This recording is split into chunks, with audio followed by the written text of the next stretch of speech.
मेरे पास लोग इसलिए नहीं आते कि हमारी जमीन जा रही बचाओ। मेरे पास लोग आज भी आए थे इसलिए आते कि मेरी जमीन और थोड़ी ले लो, क्योंकि उसका मार्केट अगर 25 लाख का है तो उसको 35 लाख मिलता है। एक चीज आपने मुझसे पहली बार भी कही थी, मैंने आपसे पूछा कि जो सबसे बड़ी चीज है जिससे हमें आश्चर्य होता है वो ये नहीं है कि आपने सड़कें बनाई हैं। आपने सड़कें पूरी देश में बनाई हैं, ठीक है, अच्छी बात है।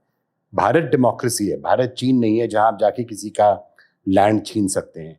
जो आपने सड़कें बनाई हैं, जो आपने लैंड का एक्विजिशन किया है, इतना सारा लैंड का एक्विजिशन किया है, but despite that there has been no protest, nobody is complained, there's not been going to court and saying why is it that my land is being taken, and you have a very interesting reason to give for that, which is different to what used to be done earlier. ठीक है, मैं किसान हूँ, लगभग मैंने अपना जीवन किसानों के विकास के लिए, मैं जहाँ से आता हूँ विदर्भ से, वहाँ 10,000 किसानों ने आत्महत्या की है और मैं पूरा किसानों में काम कर, ऑर्गेनिक फार्मिंग, अल्टरनेटिव फ्यूल। मैं किसान को अन्नदाता नहीं, ऊर्जादाता नहीं, ईंधन दाता नहीं, हवाई ईंधन दाता नहीं, बिटुमिन दाता मैं बनाना चाहता हूँ। हमने बनाया अभी 1 किलोमीटर रोड किसानों के परल से बनाया हुआ रोड चला है। तो मैं आपको, हमने क्या किया कि हमने जो रेट दिए किसानों को वो मार्केट प्राइस से ज़्यादा है, और मैं ये कल्पना कर सकता हूँ कि जिसकी ज़मीन छीनी जाती है उसके ऊपर क्या बीतती है। तो मैंने ये बिल्कुल लिबरल अप्रोच में किया कि रोड बनाकर जब मैं टोल लेता हूँ तो किसान की ज़मीन सस्ते में क्यों लूँ।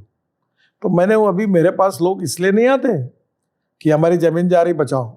मेरे पास लोग आज भी आए थे इसलिए आते कि मेरी ज़मीन और थोड़ी ले लो, क्योंकि उसका मार्केट अगर 25 लाख का है तो उसको 35 लाख मिलता है। मैं उनके साथ अन्याय नहीं करना चाहता, गरीब आदमियों के साथ न्याय करना चाहता हूँ। और मैंने कहा नहीं, आप पैसे तो टोल से वसूल कर रहे हो, उसके साथ नहीं अन्याय करो। मेरी दिक्कत कहाँ है? केरल में, वहाँ 1 किलोमीटर का खर्चा 100 करोड़ है, क्योंकि वहाँ क्या हुआ है कि रोड साइड डेवलपमेंट हो गई है और वो जमीन के भाव भी इतने ज़्यादा है, तो वहाँ फिर भी मार के निकाल रहे हैं। और ये जो बात आप कह रहे हैं कि लैंड एक्विजिशन अगर आपको करनी है तो किसानों को जो सही रेट है, जो मार्केट रेट है, वो मार्केट रेट उनको दे दीजिए, उससे ज्यादा दे दीजिए, उसका इकोनॉमिक बेनिफिट भी सामने आ ही जाता है, क्योंकि टाइम कम होता है। तो और आपकी बात बताता हूँ, एक प्रोसेस में काम करो, अभी मैं डिक्लेयर नहीं करता पर मेरे मन में है कि जिसकी जमीन जाती है उसको 25% कैश दे और 75% उसको इक्विटी दे रोड प्रोजेक्ट में, और उतनी इक्विटी के अगेंस्ट उसको जब टोल प्रोजेक्ट जब उसका चलेगा, टोल समझो 10 करोड़ मिला और 100 में से उन किसानों की 10% इक्विटी है, तो उसका बैंक का कर्जा चुका के बाकी पैसा उसको महीने में मिलता जाएगा, ताकि इस देश के गरीब के पास पैसा जाए, इस देश का गरीब धनवान बने। और ये, इस पर मैं काम कर रहा हूँ, कैबिनेट नोट मूव कर रहा हूँ और निश्चित रूप से हमारे एक्ट में सुधार करना होगा।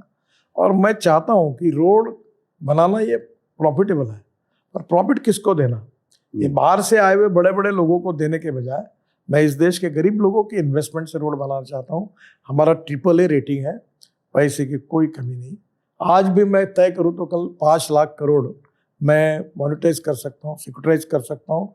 लाइन लगा के लोग मुझे पैसे देने के लिए खड़े हैं, कैपिटल मार्केट में पैसा है, बैंकर्स तैयार है, और मेरा 2,80,000 करोड़ का बजट, 88,000 करोड़ का बजट है। मेरा प्रॉब्लम रिसोर्सेस नहीं है, मेरा प्रॉब्लम पैसा ज़्यादा गति से खर्चा कैसे करना, ये मेरा प्रॉब्लम है रोड बनाने का।